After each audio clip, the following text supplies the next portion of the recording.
ਬਰਾੜ ਸਾਹਿਬ ਇੱਥੇ ਸਵਾਲ ਇੱਕ ਹੋਰ ਵੀ ਖੜਾ ਹੋ ਜਾਂਦਾ ਕਿ ਇਸ ਤਰ੍ਹਾਂ ਦੇ ਉੱਚ ਸ਼੍ਰੇਣੀ ਦੇ ਗੈਂਗਸਟਰ ਨੂੰ ਇੱਕ ਸਿੰਪਲ ਹੋਟਲ ਦੇ ਵਿੱਚ ਠਹਿਰਾਉਣਾ ਤੇ ਠਹਿਰਾਉਣ ਤੋਂ ਬਾਅਦ ਉਸ ਦੀ ਪ੍ਰੇਮਿਕਾ ਨਾਲ ਉਸ ਦੀ ਮੁਲਾਕਾਤ ਕਰਵਾਉਣਾ ਤੇ ਉਸ ਪ੍ਰੇਮਿਕਾ ਦਾ ਵੀ ਪੁਲਿਸ ਕਾਂਸਟੇਬਲ ਹੋਣਾ। ਮੰਨ ਲੈਂਦੇ ਆ ਸਾਰਾ ਕੁਝ ਹੀ ਤਾਂ ਉਹ ਕੀ ਆ ਉਹਦੇ ਵਿੱਚ ਵੀ ਫਿਰ ਉਹਨਾਂ ਲਈ ਦੇਸ਼ ਕਾਨੂੰਨ ਜਾਂ ਕੋਈ ਨਿਆਂ ਉਹ ਕਿਤੇ ਨਹੀਂ ਆੜਿਆ ਆ। ਉਹਨਾਂ ਨੂੰ ਦਿੰਦਾ ਵੀ ਸਾਡਾ ਇੱਕ ਸਟਾਫ ਦੇ ਮੈਂਬਰ ਦਾ ਕੋਈ ਜਾਣਕਾਰ ਆ ਤੇ ਅਸੀਂ ਉਹਦੀ ਪੱਖ ਪੂਰਨਾ। ਹੁਣ ਅਗਲਾ ਪੱਖ ਕੀ ਪੂਰਾ ਜੱਪਾ ਜਿਹੜੇ ਬੰਦੇ ਇਹਦੇ ਚ ਦੋਸ਼ੀ ਆ ਉਹਨਾਂ ਦੇ ਵਿੱਚੋਂ 2-4 ਛੋਟੇ ਬੰਦਿਆਂ ਤੇ ਗਾਜ ਗਿਰ ਜੂਗੀ, ਪਰ ਅਸਲ ਦੋਸ਼ੀ ਤਾਂ ਉਹੀ ਹੈ ਨਾ ਜਿਨ੍ਹਾਂ ਨੇ ਸਟਰਕਚਰ ਬਣਾ ਕੇ ਦਿੱਤਾ ਵੀ ਕਿੱਥੇ ਰੱਖਣਾ, ਕਿਵੇਂ ਗੈਂਗਸਟਰ ਨੂੰ ਲੈ ਕੇ ਜਾਣਾ। ਤੇ ਕੀ ਤੁਹਾਨੂੰ ਲੱਗਦਾ ਕਿਸੇ ਆਈਜੀ ਡੀਆਈਜੀ ਜਾਂ ਡੀਜੀਪੀ ਤੱਕ ਦੀਆਂ ਕਿਸੇ ਦੀਆਂ ਤਾਰਾਂ ਹਿੱਲਣਗੀਆਂ ਜਾਂ ਸਰਕਾਰ ਉਹਦੀ ਕੁਰਸੀ ਹਿਲਾ ਸਕੂਗੀ? ਲੱਖਾ ਸਿਧਾਣਾ ਦੇ ਉੱਪਰ ਇੱਕ ਵਾਰ ਫੇਰ ਹੁਣ ਜਿਹੜਾ ਐਨਡੀਪੀਐਸ ਦਾ ਜਿਹੜਾ ਪਰਚਾ ਦਰਜ ਕੀਤਾ ਗਿਆ ਇੱਕ ਗੈਂਗਸਟਰ ਨਾਲ ਉਸਦੇ ਸਬੰਧ ਜੋੜੇ ਗਏ ਆ। ਇਸ ਪੂਰੇ ਮਾਮਲੇ ਨੂੰ ਕਿਵੇਂ ਦੇਖਦੇ ਹੋ? ਕੀ ਇਹ ਲੱਖੇ ਦੀ ਆਵਾਜ਼ ਨੂੰ ਚੁੱਪ ਕਰਾਉਣ ਵਾਸਤੇ ਹੈ? ਦੇਖੋ ਇਸ ਵਕਤ ਤਾਂ ਸਿੱਧਾ ਹੀ ਹੈ ਵੀ ਲੱਖਾ ਸਿਧਾਣੇ ਦੀ ਆਵਾਜ਼ ਨੂੰ ਚੁੱਪ ਕਰਾਉਣ ਵਾਸਤੇ ਹੀ ਸਾਰਾ ਕੁਝ ਕੀਤਾ ਜਾ ਰਿਹਾ। ਹੁਣ ਲੱਖੇ ਸਿਧਾਣੇ ਨੂੰ ਉਹਦਾ ਪਿਛੋਕੜ ਆੜੇ ਆ ਰਿਹਾ, ਉਹਦਾ ਜਿਹੜਾ ਪਿਛੋਕੜ ਦੇ ਵਿੱਚ ਅਣਜਾਣੇ ਜਾਣੇ ਜੰਗ ਜਵਾਨੀ ਵੇਲੇ ਜਿਹੜੀਆਂ ਕਾਲਜਾਂ ਯੂਨੀਵਰਸਿਟੀਆਂ 'ਚ ਹੁੰਦੀਆਂ ਉਸ ਵਕਤ ਕੀਤੀਆਂ ਥੋੜੀਆਂ ਬਹੁਤ ਜਿਹੜੀਆਂ ਗਲਤੀਆਂ ਤੇ ਉਹਨਾਂ ਦੇ ਨਾਲ ਗੈਂਗਸਟਰ ਜੋੜ ਦੇਣਾ ਤੇ ਉਹ ਚੀਜ਼ਾਂ ਹੁਣ ਲਿਆ ਕੇ ਲੋਕ ਜਿਹੜੇ ਵਿਰੋਧੀ ਹੁੰਦੇ ਆ ਮੂਹਰੇ ਕਰ ਰਹੇ ਆ।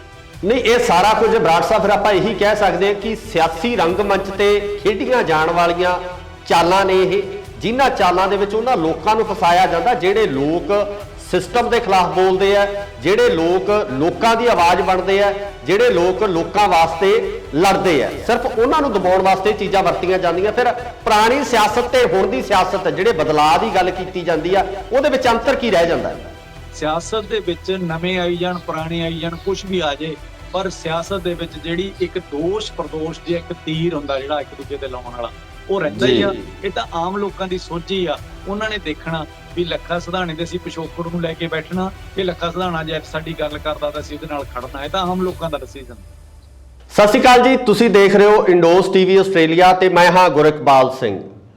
ਪੰਜਾਬ ਦੇ ਮਸਲਿਆਂ ਨੂੰ ਲੈ ਕੇ ਅਸੀਂ ਚਰਚਾ ਕਰਦੇ ਰਹਿੰਦੇ ਹਾਂ ਤੇ ਅੱਜ ਜਿਹੜੀ ਅਸੀਂ ਚਰਚਾ ਕਰ ਰਹੇ ਹਾਂ ਇਸ ਚਰਚਾ 'ਚ ਸ਼ਾਮਲ ਹੋਏ ਨੇ ਆਸਟ੍ਰੇਲੀਆ ਤੋਂ ਸਾਡੇ ਸੀਨੀਅਰ ਪੱਤਰਕਾਰ ਮਿੰਟੂ ਬਰਾੜ ਜੀ।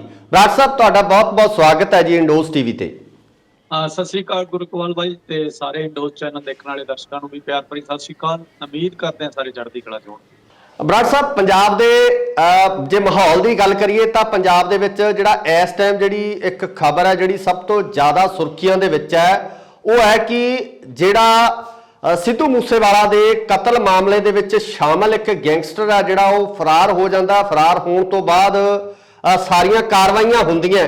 ਤੁਸੀਂ ਇਸ ਪੂਰੇ ਮਾਮਲੇ ਨੂੰ ਕਿਵੇਂ ਦੇਖਦੇ ਹੋ ਕਿ ਇੱਕ ਇਸ ਤਰ੍ਹਾਂ ਦੇ ਜਿਹੜਾ ਇਹ ਸ਼੍ਰੇਣੀ ਦੇ ਗੈਂਗਸਟਰ ਵੱਲੋਂ ਫਰਾਰੀ ਹੋਣਾ, ਪੁਲਿਸ ਦੀ ਕਸਟਡੀ ਦੇ ਵਿੱਚੋਂ ਭੱਜ ਜਾਣਾ, ਕੀ ਇਹਦਾ ਕੀ ਕਨੈਕਸ਼ਨ ਹੋ ਸਕਦਾ? ਕਿਸ ਤਰ੍ਹਾਂ ਦੀਆਂ ਇਹਦੇ ਵਿੱਚ ਪਿੱਛੇ ਗੱਲਾਂ ਹੋ ਸਕਦੀਆਂ ਜੀ? ਦੇਖੋ, ਆਮ ਬੰਦਿਆਂ ਲਈ ਤਾਂ ਕੋਈ ਵੀ ਗੱਲ ਬਣਾ ਸਕਦੇ ਆ, ਆਮ ਬੰਦਿਆਂ ਨੂੰ ਤਾਂ ਕੋਈ ਸਟੋਰੀ ਸੁਣਾ ਦਿਓ ਤੇ ਹਜਮ ਹੋ ਜਾਂਦੀ ਆ। ਪਰ ਜਦੋਂ ਤੁਸੀਂ ਲੰਮਾ ਚਿਰ ਤੋਂ ਸਿਆਸਤ ਨੂੰ ਨੇੜੇ ਤੋਂ ਵਾਚਦੇ ਹੋ ਜਾਂ ਇਹਨਾਂ ਦੇ ਪੁਲਸੀਆ ਹੱਥਕੰਡਿਆਂ ਨੂੰ ਤੁਸੀਂ ਜਾਣਦੇ ਹੋ ਪਿਛਲੇ 40 ਸਾਲ ਤੋਂ ਵੀ ਕਿੱਦਾਂ ਦੇ ਹੱਥਕੰਡੇ ਆ, ਇਹ ਤਾਂ ਕੋਈ ਖਾਸ ਚੀਜ਼ ਨਹੀਂ ਜੀ। ਕਿਸੇ ਬੰਦੇ ਨੂੰ ਭਜਾ ਦੇਣਾ ਜਾਂ ਉਹਦਾ ਭੱਜ ਜਾਣਾ ਜਾਂ ਅਣਗਹਿਲੀ ਵਰਤਣਾ, ਇੱਥੇ ਤਾਂ ਤੁਹਾਨੂੰ ਪਤਾ ਵੀ ਕਿੰਨੀ ਦੁਨੀਆ ਖਪਾਤੀ ਤੇ ਜਿਨ੍ਹਾਂ ਦਾ ਮੂਲ ਮੁੱਦਾ ਹੀ ਖਤਮ ਕਰਤਾ। ਸੋ ਜਿਹਦੇ ਹੱਥ 'ਚ ਕਾਨੂੰਨ ਆ, ਜਿਹਦੇ ਹੱਥ 'ਚ ਡਾਂਗ ਆ, ਉਹ ਕੁਝ ਵੀ ਕਰ ਸਕਦਾ। ਹੁਣ ਇਹਦੇ ਪਹਿਲੂ ਵਿਚਾਰ ਸਕਦੇ ਆਪਾਂ ਤਾਂ, ਕਿਉਂਕਿ ਕਾਰਨ ਇਹ ਆ ਵੀ ਸੱਚ ਸਾਹਮਣੇ ਆਉਣ ਨਹੀਂ ਦੇਣਾ। ਸੱਚ ਜਿਨ੍ਹਾਂ ਨੇ ਸਾਹਮਣੇ ਲਿਆਉਣਾ ਹੁੰਦਾ, ਪੁਲਿਸ ਦਾ ਕਾਨੂੰਨ ਦਾ ਕੰਮ ਹੁੰਦਾ ਸੱਚ ਲਿਆਉਣਾ, ਤੇ ਉਹੀ ਇਹਦੇ ਆ ਤਾਂ ਉਹ ਕਿਵੇਂ ਸੱਚ ਸਾਹਮਣੇ ਆਉਣ ਦੇਣਗੇ? ਵੀ ਭੱਜਿਆ ਤਾਂ ਭੱਜਿਆ ਉਹ ਕਿਵੇਂ ਆ? ਹਰ ਥਾਂ ਤੇ ਜਿੰਨੇ ਮੂੰਹ ਆਉਂਦੀਆਂ ਸਟੋਰੀਆਂ, ਕੋਈ ਕੁਛ ਕਹਿ ਰਿਹਾ ਕੋਈ ਕੁਛ ਕਹਿ ਰਿਹਾ, ਹਰ ਸਟੋਰੀ ਸਾਨੂੰ ਸੁਣਨੀ ਬਣਦੀ ਆ। ਪਰ ਦੂਜੇ ਪਾਸੇ ਗੱਲ ਇਹ ਆ ਜਾਂਦੀ ਆ ਵੀ ਕੀ ਸਾਡੇ ਕਾਨੂੰਨ ਦੇ ਵਿੱਚ ਕੋਈ ਸਿਸਟਮ ਹੀ ਹੈ ਨਹੀਂ, ਕੋਈ ਕਿਸੇ ਨੂੰ ਰਿਪੋਰਟੇਬਲ ਹੀ ਹੈ ਨਹੀਂ ਵੀ ਕੌਣ ਬੰਦਾ ਕਿੱਥੋਂ ਲਿਜਾ ਰਿਹਾ, ਕੀ ਕਰ ਰਿਹਾ, ਉਹਦਾ ਜਿਹੜਾ ਰੁਤਬਾ ਹੀ ਕਹੂੰਗਾ। ਇਹ ਗੈਂਗਸਟਰਾਂ ਦਾ ਵੀ ਆਪਦਾ ਚੱਲ ਇੱਕ ਤਰ੍ਹਾਂ ਦਾ ਉਹਨਾਂ ਦਾ ਗ੍ਰੇਡ ਆ, ਜਿਹਨੂੰ ਕਹਿ ਸਕਦੇ ਆ ਵੀ ਕਿੰਨੇ ਗ੍ਰੇਡ ਦਾ ਬੰਦਾ, ਕਿੱਡੇ ਵੱਡੇ ਅਪਰਾਧ ਚ ਉਹਨੂੰ ਕਿਹੋ ਜਿਹੀ ਕਸਟਡੀ ਚ ਲੈ ਕੇ ਜਾਣਾ। ਉਹ ਚੀਜ਼ਾਂ ਤਾਂ ਫਿਲਮਾਂ ਚ ਤਾਂ ਅਸੀਂ ਦੇਖ ਸਕਦੇ ਹਾਂ, ਪਰ ਅਸਲ ਜ਼ਿੰਦਗੀ ਦੇ ਵਿੱਚ ਉਹ ਕਿਤੇ ਦਿਖਾਈ ਨਹੀਂ ਦਿੰਦੀਆਂ। ਹਾਂ, ਇੱਕ ਬੰਦੇ ਦਾ ਏਦਾਂ ਭੱਜ ਜਾਣਾ ਉਹ ਕਿਤੇ ਨਾ ਕਿਤੇ ਹੋਰ ਵੀ ਰਾਹ ਖੋਲ ਦਿੰਦਾ। ਤੁਸੀਂ ਇਹ ਨਹੀਂ ਬਰਾੜ ਸਾਹਿਬ ਇੱਥੇ ਸਵਾਲ ਇੱਕ ਹੋਰ ਵੀ ਖੜਾ ਹੋ ਜਾਂਦਾ ਕਿ ਇਸ ਤਰ੍ਹਾਂ ਦੇ ਉੱਚ ਸ਼੍ਰੇਣੀ ਦੇ ਗੈਂਗਸਟਰ ਨੂੰ ਇੱਕ ਸਿੰਪਲ ਹੋਟਲ ਦੇ ਵਿੱਚ ਠਹਿਰਾਉਣਾ ਤੇ ਠਹਿਰਾਉਣ ਤੋਂ ਬਾਅਦ ਉਸ ਦੀ ਪ੍ਰੇਮਿਕਾ ਨਾਲ ਉਸ ਦੀ ਮੁਲਾਕਾਤ ਕਰਵਾਉਣਾ ਤੇ ਉਸ ਪ੍ਰੇਮਿਕਾ ਦਾ ਵੀ ਪੁਲਿਸ ਕਾਂਸਟੇਬਲ ਹੋਣਾ, ਇਹ ਸਭ ਤੋਂ ਵੱਡੇ ਸਵਾਲਾਂ ਦੇ ਘੇਰੇ 'ਚ ਆ ਜਾਂਦਾ। ਕਿ ਇਸ ਤਰ੍ਹਾਂ ਹੀ ਇਸ ਸ਼੍ਰੇਣੀ ਦੇ ਗੈਂਗਸਟਰ ਨੂੰ ਲਿਜਾਇਆ ਜਾਂਦਾ, ਇੱਕ ਹੋਟਲ 'ਚ ਠਹਿਰਾਇਆ ਜਾਂਦਾ ਤੇ ਉਸ ਤੋਂ ਬਾਅਦ ਉਹਦੀ ਪ੍ਰੇਮਿਕਾ ਨਾਲ ਉਹਦਾ ਜਿਹੜਾ ਹੈਗਾ ਉਹਦੀ ਮੁਲਾਕਾਤ ਵੀ ਕਰਵਾਈ ਜਾਂਦੀ ਹੈ। ਅਸਲ ਦੇ ਵਿੱਚ ਇਹੀ ਤਾਂ ਮੈਂ ਕਹਿ ਰਿਹਾ ਸੀ ਵੀ ਜਿਹੜੀਆਂ ਇਨਸਾਈਡ ਸਟੋਰੀਆਂ ਹੁੰਦੀਆਂ ਨਾ, ਕੁਝ ਹੋਰ ਹੁੰਦੀਆਂ, ਬਾਹਰ ਕੁਝ ਹੋਰ ਆ ਜਾਂਦੀਆਂ। ਚਲੋ ਇਹ ਪ੍ਰੇਮਿਕਾ ਵਾਲਾ ਜਿਹੜਾ ਮਸਲਾ ਸਾਹਮਣੇ ਆਇਆ, ਮੰਨ ਲੈਂਦੇ ਆ ਸਾਰਾ ਕੁਝ ਵੀ, ਤਾਂ ਉਹ ਕੀ ਆ, ਉਹਦੇ ਵਿੱਚ ਵੀ ਫਿਰ ਉਹਨਾਂ ਲਈ ਦੇਸ਼ ਕਾਨੂੰਨ ਜਾਂ ਕੋਈ ਨਿਆਂ ਉਹ ਕਿਤੇ ਨਹੀਂ ਆੜਿਆ ਆ। ਉਹਨਾਂ ਨੂੰ ਦੀਂਦਾ ਵੀ ਸਾਡਾ ਇੱਕ ਸਟਾਫ ਦੇ ਮੈਂਬਰ ਦਾ ਕੋਈ ਜਾਣਕਾਰ ਆ ਤੇ ਅਸੀਂ ਉਹਦੀ ਪੱਖ ਪੂਰਨਾ। ਹੁਣ ਅਗਲਾ ਪੱਖ ਕੀ ਹੋਇਆ, ਜਿਹੜੇ ਬੰਦੇ ਇਹਦੇ ਚ ਦੋਸ਼ੀ ਆ ਉਹਨਾਂ ਦੇ ਵਿੱਚੋਂ 2-4 ਛੋਟੇ ਬੰਦਿਆਂ ਤੇ ਗਾਜ ਗਿਰ ਜੂਗੀ, ਪਰ ਅਸਲ ਦੋਸ਼ੀ ਤਾਂ ਉਹੀ ਹੈ ਨਾ ਜਿਨ੍ਹਾਂ ਨੇ ਸਟਰਕਚਰ ਬਣਾ ਕੇ ਦਿੱਤਾ ਵੀ ਕਿੱਥੇ ਰੱਖਣਾ, ਕਿਵੇਂ ਗੈਂਗਸਟਰ ਨੂੰ ਲੈ ਕੇ ਜਾਣਾ। ਤੇ ਕੀ ਤੁਹਾਨੂੰ ਲੱਗਦਾ ਕਿਸੇ ਆਈਜੀ, ਡੀਆਈਜੀ ਜਾਂ ਡੀਜੀਪੀ ਤੱਕ ਦੀਆਂ ਕਿਸੇ ਦੀਆਂ ਤਾਰਾਂ ਹਿੱਲਣਗੀਆਂ ਜਾਂ ਸਰਕਾਰ ਉਹਦੀ ਕੁਰਸੀ ਹਿਲਾ ਸਕੂਗੀ? ਨਹੀਂ, ਕਦੇ ਨਹੀਂ ਹੋਊਗਾ, ਕਿਉਂਕਿ ਫੇਰ ਲਿਹਾਜ਼ਾਂ ਪੂਰੀਆਂ ਜਾਣਗੀਆਂ ਅੰਦਰ ਦੀ ਅੰਦਰ। 2-4 ਦਿਨ ਸਾਡੇ ਕੋਲੇ ਖਬਰਾਂ ਬਣਦੀਆਂ, 2-4 ਦਿਨਾਂ ਬਾਅਦ ਅਸੀਂ ਵੀ ਬਹੁਤ ਭੁਲੱਕੜਾਂ ਭੁੱਲ ਜਾਂਦੇ ਹਾਂ ਮਸਲਿਆਂ ਨੂੰ। ਜੀ ਬਿਲਕੁਲ, ਆਪਾਂ ਅਗਲੀ ਖਬਰ ਵੱਲ ਵਧਦੇ ਹਾਂ। ਜਿਹੜਾ ਲੱਖਾ ਸਿਧਾਣਾ ਜੋ ਕਿ ਪੰਜਾਬ ਵਾਸਤੇ ਬੋਲਦਾ ਹੈ, ਪੰਜਾਬੀ ਵਾਸਤੇ ਬੋਲਦਾ ਹੈ। ਹਾਲਾਂਕਿ ਬਹੁਤ ਵਾਰ ਉਹਨਾਂ ਦੇ ਉੱਪਰ ਕੁਝ ਪਰਚੇ ਵੀ ਦਰਜ ਹੋਏ ਆ, ਚਾਹੇ ਉਹ ਪੰਜਾਬੀ ਮਾਂ ਬੋਲੀ ਨੂੰ ਲੈ ਕੇ ਬੋਰਡਾਂ ਦੇ ਉੱਪਰ ਫੇਰੀ ਹੋਈ ਕਾਲਸ ਨੂੰ ਲੈ ਕੇ ਹੋਵੇ, ਜਾਂ ਦਿੱਲੀ ਜਿਹੜਾ ਅੰਦੋਲਨ ਸੀ ਉਸ ਅੰਦੋਲਨ ਦੇ ਵਿੱਚ NIA ਵੱਲੋਂ ਦਰਜ ਕੀਤਾ ਗਿਆ ਮੁਕੱਦਮਾ ਹੋਵੇ। ਲੱਖਾ ਸਿਧਾਣਾ ਦੇ ਉੱਪਰ ਇੱਕ ਵਾਰ ਫੇਰ ਹੁਣ ਜਿਹੜਾ NDPS ਦਾ ਜਿਹੜਾ ਪਰਚਾ ਦਰਜ ਕੀਤਾ ਗਿਆ, ਇੱਕ ਗੈਂਗਸਟਰ ਨਾਲ ਉਸਦੇ ਸਬੰਧ ਜੋੜੇ ਗਏ ਆ। ਇਸ ਪੂਰੇ ਮਾਮਲੇ ਨੂੰ ਕਿਵੇਂ ਦੇਖਦੇ ਹੋ? ਕੀ ਇਹ ਲੱਖੇ ਦੀ ਆਵਾਜ਼ ਨੂੰ ਚੁੱਪ ਕਰਾਉਣ ਵਾਸਤੇ ਹੈ ਜਾਂ ਕਿਸੇ ਬਦਲਾਖੋਰੀ ਦੇ ਤਹਿਤ ਇਹ ਜਿਹੜਾ ਪਰਚਾ ਦੁਬਾਰੇ ਖੋਲਿਆ ਗਿਆ? ਦੇਖੋ, ਇਸ ਵਕਤ ਤਾਂ ਸਿੱਧਾ ਹੀ ਹੈ ਵੀ ਲੱਖਾ ਸਿਧਾਣੇ ਦੀ ਆਵਾਜ਼ ਨੂੰ ਚੁੱਪ ਕਰਾਉਣ ਵਾਸਤੇ ਹੀ ਸਾਰਾ ਕੁਝ ਕੀਤਾ ਜਾ ਰਿਹਾ। ਇਸੇ ਲਈ ਤਾਂ ਕਿਹਾ ਜਾਂਦਾ ਬਾਈ ਜੀ ਵੀ ਜੇ ਤੁਸੀਂ ਕਿਸੇ ਵੀ ਰਾਹ ਤੁਰਨਾ ਨਾ, ਜੇ ਜਿਹੜਾ ਵੀ ਰਾਹ ਤੁਸੀਂ ਚੁਣਨਾ ਆਪਦੀ ਜ਼ਿੰਦਗੀ 'ਚ, ਤੇ ਉਸ ਢੰਗ ਨਾਲ ਹੀ ਆਪਦੀ ਜੀਵਨ ਜਾਂਚ ਬਣਾਉਣੀ ਪੈਂਦੀ ਆ। ਹੁਣ ਲੱਖੇ ਸਿਧਾਣੇ ਨੂੰ ਉਹਦਾ ਪਿਛੋਕੜ ਆੜੇ ਆ ਰਿਹਾ, ਉਹਦਾ ਜਿਹੜਾ ਪਿਛੋਕੜ ਦੇ ਵਿੱਚ ਅਣਜਾਣੇ ਜਾਣੇ ਜੰਗ ਜਵਾਨੀ ਵੇਲੇ ਜਿਹੜੀਆਂ ਕਾਲਜਾਂ ਯੂਨੀਵਰਸਿਟੀਆਂ 'ਚ ਹੁੰਦੀਆਂ, ਉਸ ਵਕਤ ਕੀਤੀਆਂ ਥੋੜੀਆਂ ਬਹੁਤ ਜਿਹੜੀਆਂ ਗਲਤੀਆਂ, ਤੇ ਉਹਨਾਂ ਦੇ ਨਾਂ ਨਾਲ ਗੈਂਗਸਟਰ ਜੋੜ ਦੇਣਾ, ਤੇ ਉਹ ਚੀਜ਼ਾਂ ਹੁਣ ਲਿਆ ਕੇ ਲੋਕ ਜਿਹੜੇ ਵਿਰੋਧੀ ਹੁੰਦੇ ਆ ਮੂਹਰੇ ਧਰ ਰਹੇ ਆ। ਅੱਜ ਦੇ ਲੱਖੇ ਸਿਧਾਣੇ ਨੂੰ ਦੇਖੀਏ ਜਾਂ ਪਿਛਲੇ 5-4 ਸਾਲਾਂ ਦੇ ਲੱਖੇ ਸਿਧਾਣੇ ਨੂੰ ਦੇਖੀਏ ਤਾਂ ਉਹ ਹਮੇਸ਼ਾ ਲੋਕਾਂ ਨਾਲ ਖੜਿਆ, ਲੋਕਾਂ ਦੀ ਆਵਾਜ਼ ਬਣਨ ਦੀ ਕੋਸ਼ਿਸ਼ ਕੀਤੀ ਆ। ਜਿਉਂ ਪੰਜਾਬੀ ਵਾਲੇ ਕੇਸ ਤੋਂ, ਬੋਰਡਾਂ ਤੋਂ ਪੰਜਾਬੀ ਤੋਂ ਲੈ ਕੇ ਉਦੋਂ ਗਾਂਹ ਦੀ ਜਿਹੜੀ ਜ਼ਿੰਦਗੀ ਦਾ ਦੇਖੀਏ ਸਰਕਲ, ਤਾਂ ਉਹਦੇ ਤੇ ਜੀ ਕੋਈ ਉਂਗਲ ਨਹੀਂ ਉੱਠਦੀ। ਪਰ ਹਾਂ, ਉਹਦਾ ਪਿਛੋਕੜ ਆ ਜਿਹੜਾ ਉਹ ਵਿਰੋਧੀਆਂ ਲਈ ਇੱਕ ਤੀਰ ਆ, ਤੇ ਜਦੋਂ ਜੀ ਕਰਦਾ ਉਹ ਵਿਰੋਧੀ ਉਹ ਤੀਰ ਕੱਢ ਲੈਂਦੇ ਆ।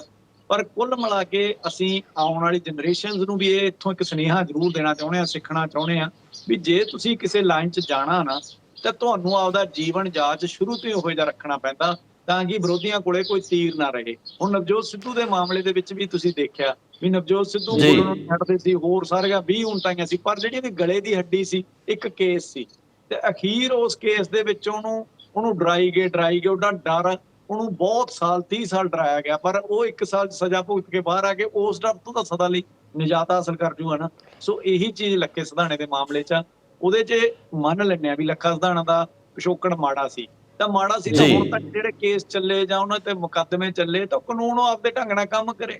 ਇਹ ਤਾਂ ਕੋਈ ਮਤਲਬ ਹੀ ਨਹੀਂ ਨਾ ਦੋਸ਼ ਪ੍ਰਦੋਸ਼ ਦਾ। ਤਾਂ ਜੇ ਹੁਣ ਕੱਲਾ ਲੱਖਾ ਸਿਧਾਣਾ ਤਾਂ ਚੱਲ ਇੱਕ ਨਾਰਮਲ ਗੈਂਗਸਟਰ ਦੇ ਤੌਰ ਤੇ ਇੱਥੇ ਆਇਆ, ਮੰਨ ਲੈਂਦੇ ਆ, ਪਰ ਪੰਜਾਬ ਦੀ ਅਸੈਂਬਲੀ ਤੋਂ ਲੈ ਕੇ ਭਾਰਤ ਦੀ ਲੋਕ ਸਭਾ ਵਿੱਚ ਕਿੰਨੇ ਅਪਰਾਧੀ ਆ ਜਿਨ੍ਹਾਂ ਦੇ ਤਾਂ ਹੱਥ ਵੀ ਖੂਨ ਨਾਲ ਰੰਗੇ ਹੋਏ ਆ। ਸੋ ਉਹਨਾਂ ਦੀ ਜਦੋਂ ਸਰਕਾਰ ਹੁੰਦੀ ਆ ਉਦੋਂ ਤਾਂ ਉਹਨਾਂ ਨੂੰ ਕੋਈ ਬੁਲਾਉਣੀਆਂ ਨਹੀਂ, ਜੇ ਉਹ ਸਰਕਾਰ ਹੈ ਨਹੀਂ ਤਾਂ ਫਿਰ ਉਹ ਤੀਰ ਉਹਨਾਂ ਦੇ ਅਗੇਂਸਟ ਚੱਲਣੇ। ਨਹੀਂ, ਇਹ ਸਾਰਾ ਕੁਝ ਬਰਾੜ ਸਾਹਿਬ ਫਿਰ ਆਪਾਂ ਇਹੀ ਕਹਿ ਸਕਦੇ ਹਾਂ ਕਿ ਸਿਆਸੀ ਰੰਗਮੰਚ ਤੇ ਖੇਡੀਆਂ ਜਾਣ ਵਾਲੀਆਂ ਚਾਲਾਂ ਨੇ ਇਹ, ਜਿਨ੍ਹਾਂ ਚਾਲਾਂ ਦੇ ਵਿੱਚ ਉਹਨਾਂ ਲੋਕਾਂ ਨੂੰ ਫਸਾਇਆ ਜਾਂਦਾ ਜਿਹੜੇ ਲੋਕ ਸਿਸਟਮ ਦੇ ਖਿਲਾਫ ਬੋਲਦੇ ਆ, ਜਿਹੜੇ ਲੋਕ ਲੋਕਾਂ ਦੀ ਆਵਾਜ਼ ਬਣਦੇ ਆ, ਜਿਹੜੇ ਲੋਕ ਲੋਕਾਂ ਵਾਸਤੇ ਲੜਦੇ ਆ। ਸਿਰਫ ਉਹਨਾਂ ਨੂੰ ਦਬਾਉਣ ਵਾਸਤੇ ਚੀਜ਼ਾਂ ਵਰਤੀਆਂ ਜਾਂਦੀਆਂ। ਫਿਰ ਪੁਰਾਣੀ ਸਿਆਸਤ ਤੇ ਹੁਣ ਦੀ ਸਿਆਸਤ, ਜਿਹੜੇ ਬਦਲਾਅ ਦੀ ਗੱਲ ਕੀਤੀ ਜਾਂਦੀ ਆ, ਉਹਦੇ ਵਿੱਚ ਅੰਤਰ ਕੀ ਰਹਿ ਜਾਂਦਾ? ਦੇਖੋ, ਅੰਤਰ ਕੁਛ ਨਹੀਂ ਹੈ। ਅੰਤਰ ਕਦੇ ਵੀ ਤੁਸੀਂ ਜੇ ਮੰਨ ਲਓ ਵੀ ਕਣਕ ਉਗਾਉਣ ਦਾ ਇੱਕ ਤਰੀਕਾ ਵੀ ਰੌਣੀ ਕਰਕੇ ਕਣਕ ਬੀਜਦੇ ਆ ਤੇ ਫਿਰ ਕਣਕ ਉੱਗਦੀ ਆ, ਫਿਰ ਦਿਨਾਂ ਬਾਅਦ ਪਾਣੀ ਦਿੰਦੇ ਆ, ਉਹ ਤਰੀਕਾ ਤਾਂ ਮੁੱਢ ਕਦੀਮੋਂ ਉਹੀ ਚੱਲਿਆ ਆ ਰਿਹਾ। ਵੱਖਰੀ ਗੱਲ ਆ ਵੀ ਉਹਦੇ 'ਚ ਮਸ਼ੀਨਾਂ ਬਦਲ ਗਈਆਂ, ਹਲ ਸੰਦ ਬਦਲ ਗਏ ਜਾਂ ਖਾਦਾਂ ਸਪਰੇਆਂ ਬਦਲ ਗਈਆਂ, ਉਹ ਬਦਲ ਜਾਣੀਆਂ, ਪਰ ਤਰੀਕਾ ਨਹੀਂ ਬਦਲਦਾ। ਸੋ ਇਹ ਸਿਆਸਤ ਦੇ ਵਿੱਚ ਵੀ ਉਹੀ ਚੀਜ਼ ਆ। ਸਿਆਸਤ ਦੇ ਵਿੱਚ ਨਵੇਂ ਆਈ ਜਾਣ, ਪੁਰਾਣੇ ਆਈ ਜਾਣ, ਕੁਛ ਵੀ ਆ ਜੇ, ਪਰ ਸਿਆਸਤ ਦੇ ਵਿੱਚ ਜਿਹੜੀ ਇੱਕ ਦੋਸ਼ ਪ੍ਰਦੋਸ਼ ਜੇ ਇੱਕ ਤੀਰ ਹੁੰਦਾ ਜਿਹੜਾ ਇੱਕ ਦੂਜੇ ਤੇ ਲਾਉਣ ਵਾਲਾ, ਉਹ ਰਹਿੰਦਾ ਹੀ ਆ। ਇਹ ਤਾਂ ਆਮ ਲੋਕਾਂ ਦੀ ਸੋਝੀ ਆ। ਉਹਨਾਂ ਨੇ ਦੇਖਣਾ ਵੀ ਲੱਖਾ ਸਿਧਾਣੇ ਦੇ ਅਸੀਂ ਪਿਛੋਕੜ ਨੂੰ ਲੈ ਕੇ ਬੈਠਣਾ, ਕਿ ਲੱਖਾ ਸਿਧਾਣਾ ਜੇ ਸਾਡੀ ਗੱਲ ਕਰਦਾ ਤਾਂ ਅਸੀਂ ਉਹਦੇ ਨਾਲ ਖੜਨਾ। ਇਹ ਤਾਂ ਆਮ ਲੋਕਾਂ ਦਾ ਡਿਸੀਜਨ।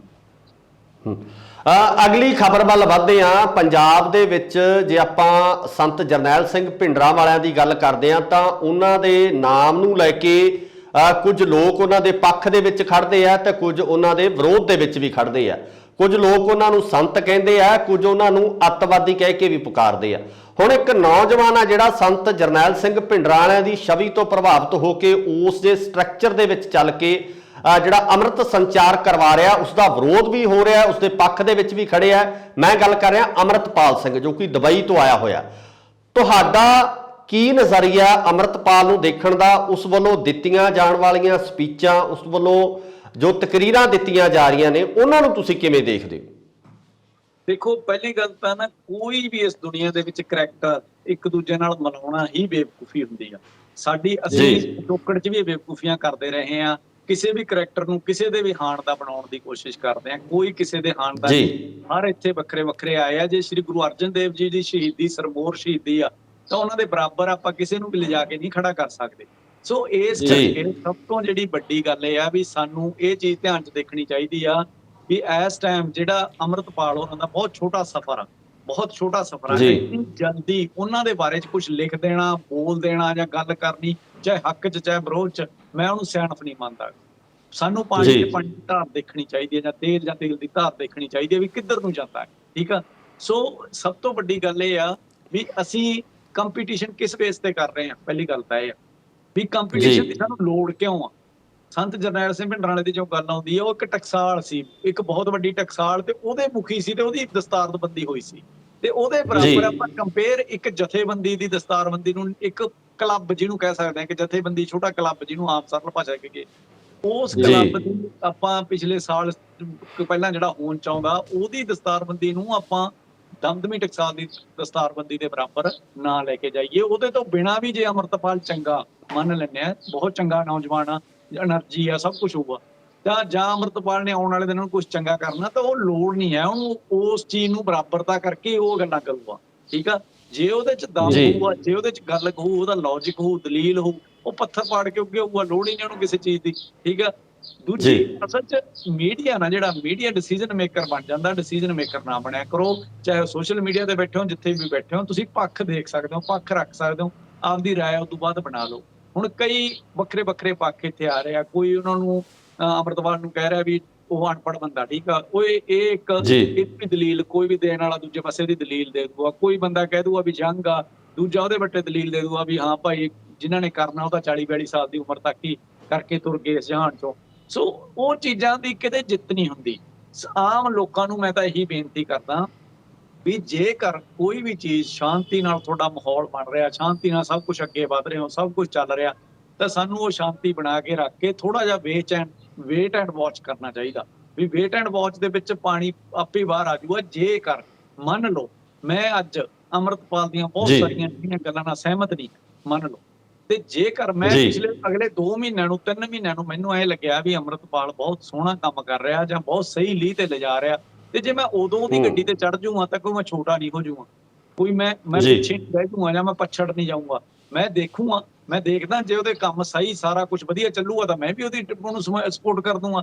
ਤੇ ਜਿੰਨਾ ਚੱਕ ਮੈਨੂੰ ਲੱਗਦਾ ਵੀ ਹਜੇ ਟੂ ਅਰਲੀ ਆ ਕਰਨਾ, ਇਹ ਕਿਤੇ ਨਾ ਕਿਤੇ ਗਲਤੀ ਹੁੰਦੀ ਆ। ਮੈਂ ਇੱਥੇ ਇੱਕ ਉਦਾਹਰਨ ਇੱਥੇ ਹੋ ਦੇ ਕੇ ਜ਼ਰੂਰ ਫਿਨਿਸ਼ ਕਰੂੰਗਾ ਗੱਲ।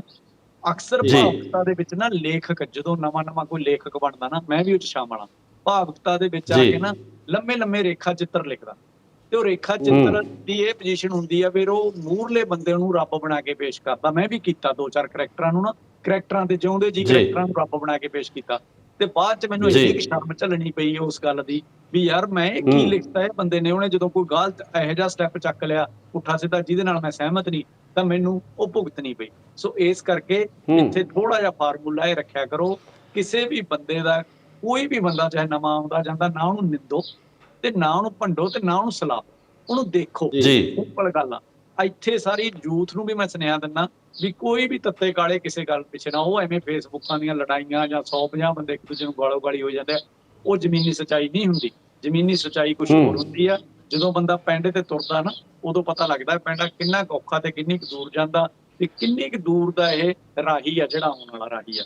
ਸੋ ਥੋੜਾ ਜਿਹਾ ਬਰਾੜ ਸਾਹਿਬ ਇੱਕ ਛੋਟਾ ਜਿਹਾ ਸਵਾਲ ਤੁਹਾਨੂੰ ਇੱਥੇ ਰੱਖਣਾ ਚਾਹੁੰਦਾ ਕਿ ਏਜੰਸੀਆਂ ਵੱਲੋਂ ਸਮਾਜ ਲਈ ਖਤਰਨਾਕ ਦੱਸਿਆ, ਪੰਜਾਬ ਲਈ ਖਤਰਨਾਕ ਦੱਸਿਆ ਕਿ ਏਜੰਸੀਆਂ ਇਹਦੇ ਵਿੱਚ ਪਹਿਲ ਕਦਮੀ ਨਹੀਂ ਕਰ ਰਹੀਆਂ, ਜਾਂ ਆਪਾਂ ਕਹਿ ਲਈਏ ਕਿ ਜਲਦੀ ਜਿਹੜਾ ਸਟੈਪ ਹੈ ਬਿਨਾਂ ਸੋਚੇ ਸਮਝੇ ਉਸ ਨੂੰ ਖਤਰਨਾਕ ਕਹਿ ਦੇਣਾ, ਉਹ ਜਾਇਜ਼ ਸਮਝਦੇ ਹੋ ਤੁਸੀਂ? ਦੇਖੋ, ਏਜੰਸੀਆਂ ਕਿਤੇ ਵੀ ਐਂ ਕੰਮ ਨਹੀਂ ਕਰਦੀਆਂ ਜਿਹੜੀਆਂ ਤੁਹਾਡੇ ਮੇਰੇ ਚਾਹੇ ਮੀਡੀਆ ਵਾਲੇ ਤੇ ਚਾਹੇ ਆਮ ਬੰਦੇ ਤੇ ਸਮਝ ਆ ਜਾਣ। ਜੇ ਆਮ ਬੰਦੇ ਤੇ ਸਮਝ ਆਉਣ ਵਾਲੀਆਂ ਗੱਲਾਂ ਏਜੰਸੀਆਂ ਕਰਨ ਲੱਗ ਜਾਣੀਆਂ ਤਾਂ ਏਜੰਸੀਆਂ ਹੋਈਆਂ ਕੀ? ਤੁਹਾਨੂੰ ਪਹਿਲੀ ਗੱਲ ਤਾਂ ਇਹ ਨਹੀਂ ਪਤਾ ਤੁਹਾਡੇ ਆਲੇ ਦੁਆਲੇ ਕੀ ਬਾਣਾ ਤਾਣਾ ਬੁਣਿਆ ਜਾਂਦਾ। ਹੁਣ ਮੈਨੂੰ ਨਹੀਂ ਪਤਾ ਵੀ ਮੇਰੇ ਆਲੇ ਦੁਆਲੇ ਕੀ ਬਾਣਾ ਤਾਣਾ ਬੁਣ ਕੇ ਤੇ ਮੈਨੂੰ ਕਿਹੜੇ ਸ਼ਬਦ ਮੇਰੇ ਮੂੰਹ ਕਢਵਾ ਲੈਂਦਾ, ਕੋਈ ਕਿਹੜੇ ਕਹਾ ਲੈਂਦਾ, ਜਾਂ ਮੈਂ ਕਿੱਧਰ ਨੂੰ ਤੁਰ ਪੈਣਾ। ਉਹ ਕਦੇ ਵੀ ਡਾਇਰੈਕਟਲੀ ਕਿਸੇ ਨੂੰ ਸਪੋਰਟ ਨਹੀਂ ਕਰਦੀਆਂ ਹੁੰਦੀਆਂ ਏਜੰਸੀਆਂ, ਡਾਇਰੈਕਟਲੀ ਕਿਸੇ ਨੂੰ ਨਿੰਦੀਆਂ ਨਹੀਂ ਹੁੰਦੀਆਂ। ਉਹ ਇਨਡਾਇਰੈਕਟਲੀ ਸਾਰਾ ਕੰਮ ਦੇਖਣਾ ਹੁੰਦਾ। ਉਹਨਾਂ ਨੇ ਇੱਕ ਮਾਹੌਲ ਕ੍ਰੀਏਟ ਕਰਨਾ ਹੁੰਦਾ ਚਾਰ ਸਪੇਰੇ ਦਾ, ਵੀ ਲੋਕਾਂ ਨੂੰ ਉਧਰ ਨੂੰ ਤੋਰਨਾ ਹੁੰਦਾ। ਹੁਣ ਉਹਦੇ ਚ ਜਿਹੜੇ ਭਾਵੁਕ ਨੌਜਵਾਨ ਹੁੰਦੇ ਆ, ਖਾਸ ਕਰਕੇ ਛੋਟੀ ਉਮਰ ਦੇ ਹੁੰਦੇ ਆ, ਅਜੇ ਉਨੀ ਬੁੱਧੀ ਡਿਵੈਲਪ ਨਹੀਂ ਹੋਈ ਹੁੰਦੀ, ਪਰ ਉਹਨਾਂ ਨੂੰ ਲੱਗਣ ਲੱਗ ਜਾਂਦਾ ਵੀ ਮੇਰੇ ਤੋਂ ਸਿਆਣਾ ਤਾਂ ਦੁਨੀਆ ਤੇ ਖਤਮ ਹੋ ਗਈ, ਸਿਆਣਪ ਤਾਂ ਮੇਰੇ ਤੇ ਆ ਕੇ ਐਂਡ ਹੋ ਗਈ। ਉਹਨੂੰ ਆਪਦੇ ਮਾਂ-ਬਾਪ ਵੀ ਸਿਆਣੇ ਦੱਸਦੇ, ਦੂਜੇ ਅਸੀਂ ਵੀ ਇਹ ਚੋਂ ਨਿਕਲੇ ਆ। ਸਾਨੂੰ ਵੀ ਕਿਸੇ ਟਾਈਮ ਚ ਆਪਦੇ ਮਾਂ-ਬਾਪ ਤੇ ਆਇਆ ਹੁੰਦਾ ਸੀ ਵੀ ਇਹਨਾਂ ਨੂੰ ਤਾਂ ਅਕਲ ਹੀ ਨਹੀਂ। ਸੋ ਜਿਵੇਂ ਬੰਦਾ ਉਮਰ ਦੇ ਦੌਰ ਚ ਅੱਗੇ ਪਹੁੰਚਦਾ ਨਾ, ਤੇ ਉਹਨੂੰ ਅਕਲ ਆਉਂਦੀ ਹੈ। ਸੋ ਇਸ ਕਰਕੇ ਮੈਂ ਬੇਨਤੀ ਕਰਦਾ ਵੀ ਹਰੇਕ ਗੱਲ ਦੇ ਉੱਤੇ ਲੱਗਤੇ ਨਹੀਂ ਲਾਈਦੇ ਹੁੰਦੇ, ਅੰਦਾਜ਼ੇ ਨਹੀਂ ਲਾਈਦੇ ਹੁੰਦੇ। ਬਸ ਕਿਸੇ ਵੀ ਚੀਜ਼ ਨੂੰ ਸਮਾਂ ਦੇ ਦਿਓ। ਜੇ ਕਹਿੰਦੇ ਆ ਵੀ ਕਿਤੇ ਵੀ ਤੁਹਾਨੂੰ ਕੋਈ ਗੱਲ ਨਹੀਂ ਸਮਝ ਆਉਂਦੀ ਨਾ, ਉਹਨੂੰ ਥੋੜਾ ਜਿਹਾ ਸਮਾਂ ਦੇ ਦਿਓ, ਉਹ ਮਸਲੇ ਦਾ ਹੱਲ ਹੋ ਜਾਂਦਾ। ਬਰਾੜ ਸਾਹਿਬ, ਬਹੁਤ ਸ਼ੁਕਰੀਆ, ਤੁਸੀਂ ਆਪਣਾ ਕੀਮਤੀ ਸਮਾਂ ਸਾਨੂੰ ਦਿੱਤਾ। ਇਹਨਾਂ ਵਿਸ਼ਿਆਂ ਦੇ ਉੱਪਰ ਤੁਸੀਂ ਆਪਣੇ ਵਿਚਾਰ ਰੱਖੇ, ਆਪਣਾ ਜਿਹੜਾ ਨਜ਼ਰੀਆ ਸੀ ਉਹ ਦੱਸਿਆ ਸਾਡੇ ਦਰਸ਼ਕਾਂ ਨੂੰ, ਇਹ ਸਾਰੀ ਜਾਣਕਾਰੀ ਦਿੱਤੀ। ਬਹੁਤ ਬਹੁਤ ਧੰਨਵਾਦ ਜੀ। ਮਿਹਰਬਾਨੀ।